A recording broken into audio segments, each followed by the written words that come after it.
కడపలో steel plant ఏర్పాటుపై రాష్ట్ర ప్రభుత్వం నుంచి వచ్చే ప్రతిపాదనలకు కేంద్రం సానుకూలంగా స్పందిస్తుందని కేంద్ర మంత్రి భూపతిరాజు శ్రీనివాస్ వర్మ తెలిపారు. కేంద్రం ఇచ్చిన ప్యాకేజీతో విశాఖ ఉక్కు కర్మాగారం పూర్వ వైభవం సాధించేందుకు మార్గం సుగమమైందంటున్న వర్మతో ఈటీవీ ముఖాముఖి.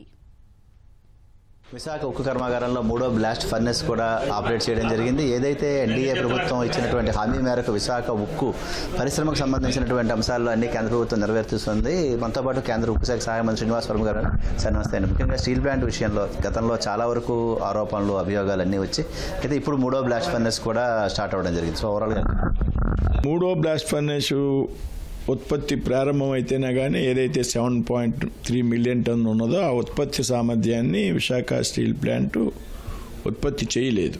ఇప్పుడు మేము ప్యాకేజ్ ఇచ్చినటువంటి అనంతరం 2వ బ్లాస్ట్ ఫర్నెస్ పూర్తి సామర్థ్యంతో పనిచేయడమే కాకుండా ఇవాళ 3వ దాన్ని కూడా 3-4 రోజుల క్రితం ఉత్పత్తిని ప్రారంభించేటువంటి ప్రక్రియ చేపట్టడం జరిగింది. ప్యాకేజ్ ఇచ్చిన తర్వాత ఎలాంటి మార్పు? ఏదైతే మనం ప్యాకేజ్ ఇచ్చిన వాటికి 2వ బ్లాస్ట్ ఫర్నెస్ కూడా దాదాపు 10-20% మాత్రమే ఉత్పత్తి చేస్తూ ఉంది. కారణం రా మెటీరియల్ లేక ఏదైతే సప్లైదారులతో ఉన్న ఇష్యూస్, వాళ్ళకి పేమెంట్ ఇవ్వని కారణంగా సప్లైదారులు సప్లైలు ఆపేసిన కారణంగా 2వ బ్లాస్ట్ ఫర్నెస్ కూడా పనిచేయనటువంటి పరిస్థితిలో ఉన్నప్పుడు మనం ఇచ్చిన వెంటనే కూడా 2వ బ్లాస్ట్ ఫర్నెస్ పూర్తి ఉత్పత్తి సామర్థ్యంలోకి రావడం జరిగింది. మార్చి నెలలో 17 కోట్ల రూపాయల లాభం కూడా వచ్చింది స్టీల్ ప్లాంట్కి. అంటే ఏదైతే ప్రొడక్షన్ పెరిగిన కారణంగా ప్యాకేజ్ ఆధారంగా ఇవాళ పరిశ్రమ మళ్ళీ యథాతథ స్థితికి వచ్చేటువంటి అవకాశాలు కనపడతాం. సొంత మైన్స్ అనేది ఒక చాలా రోజులుగా ఉన్నటువంటి ప్రశ్న. సొంత మైన్స్ విశాఖ స్టీల్ ప్లాంట్కి వర్షాలు ఉన్నాయండి, లేక కాదు. అక్కడి నుంచి ప్రొడక్షన్ ప్రారంభం కాల. అది రాబోయేటువంటి రోజుల్లో దాన్ని ఏ విధంగా ప్రొడక్షన్ తీసుకురావాలనేటువంటి విషయం మీద ఆలోచన చేస్తాం. కొత్త గనులు లేనంత మాత్రమే విశాఖపట్నం స్టీల్ ప్లాంట్కి నష్టాలు వస్తున్నాయనేటువంటి విషయం పూర్తిగా వాస్తవం నేనైతే అనుకోను. కారణం ఏంటంటే ఇవాళ దేశంలో ఉన్నటువంటి చాలా ప్రైవేట్ ప్లాంట్స్కి ఓన్ మైన్స్ లేవు.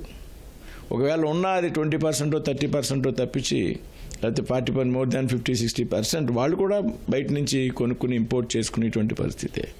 మరి ఇదే గతంలో ఎప్పుడూ లేవు సొంత గనులు విశాఖ స్టీల్ ప్లాంట్కి. మరి ఆ రోజుల్లో పెద్ద ఎత్తున లాభాలు వచ్చినటువంటి విషయాన్ని మనం గుర్తుపెట్టుకోవాలి. గతంలో లాభాలు వచ్చింది స్టీల్ ప్లాంట్, అప్పుడు కూడా ఓన్ మైన్స్ లేవు. కాబట్టి అదొక కొంతవరకు ఇబ్బంది కావచ్చు, కానీ దానివల్ల మాత్రమే నష్టాలు వస్తున్నాయనేటువంటి విషయంలో వాస్తవం లేదు. కడప స్టీల్ ప్లాంట్ సంబంధించి చాలా రోజులుగా పెండింగ్ అంశం, చాలాసార్లు శంకుస్థాపనలు జరుగుతున్నాయి. మీ హయాంలో అది ఎంతవరకు ముందుగా?